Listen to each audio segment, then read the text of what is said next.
Talento Aviation.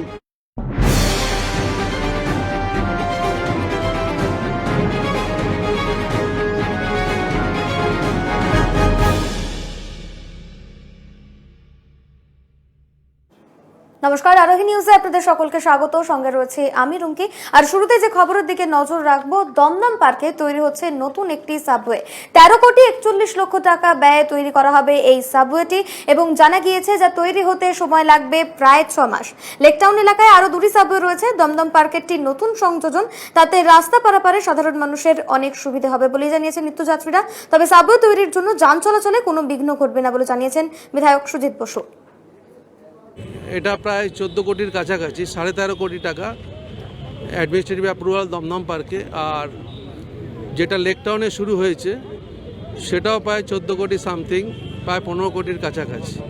এই দুটো সাবওয়েতে লেকটাউন এবং দমদম পার্কে যে অ্যাক্সিডেন্ট হতো, অনেক লোক পারাপার হতে অসুবিধা হতো, ভিআইপি রোডের গাড়ি স্লো হয়ে যেত, এই দুটো হয়ে যাওয়ার পরে এটা অনেকটাই স্মুথ হয়ে যাবে। ভিআইপি রোডের ট্রাফিক অনেক স্মুথ হয়ে যাবে, মানুষের সুবিধা হবে এবং এটা জ্যাকপোস্ট সিস্টেমে হবে, যেখানে ভিআইপি রোডের ওপর কোনো প্রেশার পড়বে না, মাটির তলা দিয়ে সমস্ত কাজ।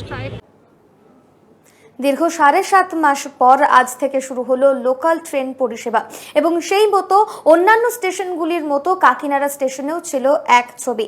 আজ সকাল থেকে কাকিনাড়া স্টেশনে দেখা গেল যাত্রীদের চরম ব্যস্ততা। লোকাল ট্রেন চলাচল শুরু হতেই করোনা পরিস্থিতির মধ্যেও জনজীবন অনেকটাই স্বাভাবিক ছন্দে ছিল এদিন। অন্যান্য স্টেশনগুলির মতো কাকিনাড়াতেও রেল ও রাজ্য পুলিশ মোতায়েন রাখা হয়েছে। প্ল্যাটফর্মে ঢুকতে মাস্ক পরা বাধ্যতামূলক করা হয়েছে। এখানে কাউন্টার 4টে রয়েছে। আজকে ভিড়ের দিন 2টো কাউন্টার খুলে রেখেছে, এর মধ্যে আবার মান্থলি হচ্ছে, এই জন্য দেখেন কত ভিড় আছে।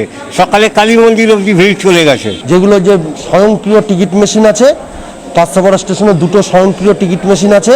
এই 2টো টিকিট মেশিনও যদি আজকের থেকে চালু হতো তাহলে আরও ভিড়টা কম হতো এবং যাত্রীদের আরও সুবিধা হতো, ডিস্টেন্সটারও বজায় থাকতো। 6 মাস 8 মাস থেকে ট্রেন বন্ধ, খুলেছে, আমরা আশা করেছিলাম খুলেছে, খুব ভালো লাগছে।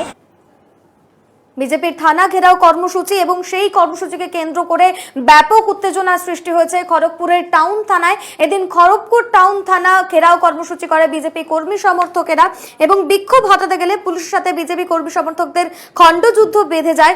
ঘটনায় বেশ কয়েকজন বিজেপি কর্মীকে আটক করেছে পুলিশ।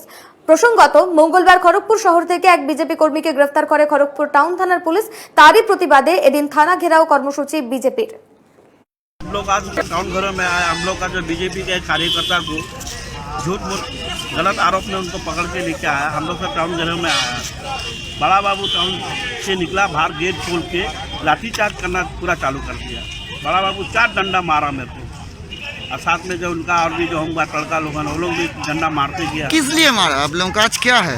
आज हम लोग का तो कार्यकर्ता को झूठ मूठ गलत आरोप में पकड़ के लेके आया। নজর রাখবো পরের খবরে। ভয়াবহ বাস দুর্ঘটনা বেলঘরিয়া এক্সপ্রেসওয়ের ওপর। ঘটনায় আহত হয়েছেন 60 জন যাত্রী। বাসটি দীঘা থেকে মধ্যমগ্রামের দিকে যাচ্ছিল বলে জানা গিয়েছে। ঠিক সেই সময় বেলঘরিয়া এক্সপ্রেসওয়ের ওপর দুর্গানগর ঢালাই কারখানায় বাস স্ট্যান্ডের কাছে নিয়ন্ত্রণ হারিয়ে বাসটি রেলিং ভেঙে ডিভাইডারের ওপর ঝুলতে থাকে। এই পথ দুর্ঘটনায় 60 জন যাত্রী আহত হয়েছেন। খবর পেয়ে ঘটনাস্থলে যায় নিমতা থানার পুলিশ। আহতদের উদ্ধার করে হাসপাতালে পাঠানো হয়। বাসটা দীঘা থেকে আসছিল, পরে জানা গেল প্যাসেঞ্জার ছিল খড়িবাড়ি। খড়িবাড়ি প্যাসেঞ্জারে মধ্যমগ্রাম খড়িবাড়ি প্যাসেঞ্জার ছিল। ওরা দীঘা থেকে প্যাসেঞ্জারগুলো ট্যুর করে ফিরছিল, তারপরে প্যাকটাপ ছিল। হঠাৎ গাড়িটা ছোটো গাড়ির সাথে রেসারেসি করতে গিয়ে সাইড হয়ে গিয়ে বোধহয় ড্রাইভারটা হয়তো সারা চালিয়েছে, চোখে ঘুম চলে এসেছিল, তখন ওই সাইড থেকে ঠুকে দেয়। কটার সময় ভোর 5:30। এবার পুজোয় নো অনলাইন, শুধুমাত্র অনলাইন। নো লাইন এই পদ্ধতি এবং এই বার্তাই দিচ্ছে নৈহাটির বড় মা কালী পুজো কমিটি। করোনা পরিস্থিতিতে অত্যাধিক জনসমাগম এড়িয়ে চলতে শতবর্ষ ছুঁই ছুঁই নৈহাটির বড় মা কালী পুজোর উদ্যোক্তাদের এবার জানানো হয়েছে, উদ্যোক্তাদের তরফ থেকে জানানো হয়েছে ভার্চুয়াল পদ্ধতিতে এবারে সমস্ত কিছু হবে, পুজো হবে এবং তার পাশাপাশি ঠাকুরও দেখতে পারবেন দর্শকরা। সেভাবেই নৈহাটির অরবিন্দ রোডের শতবর্ষ ছুঁই ছুঁই বড়মা কালী পুজোর মাহাত্ম্য শুধু এ রাজ্যেই নয়, ভিন রাজ্যেও রয়েছে।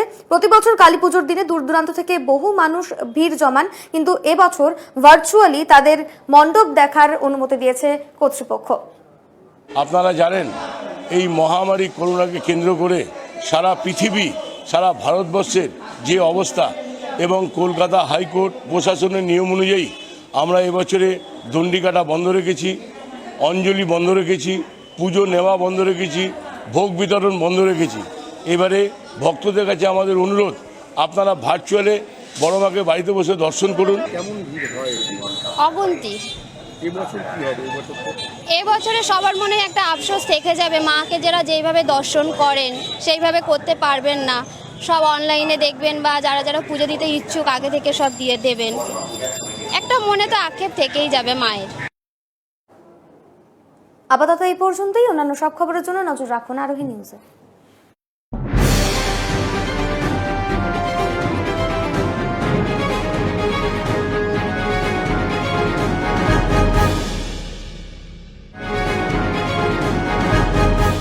নিউজ এই মুহূর্তে নিবেদন করলেন ট্যালেন্টো এভিয়েশন।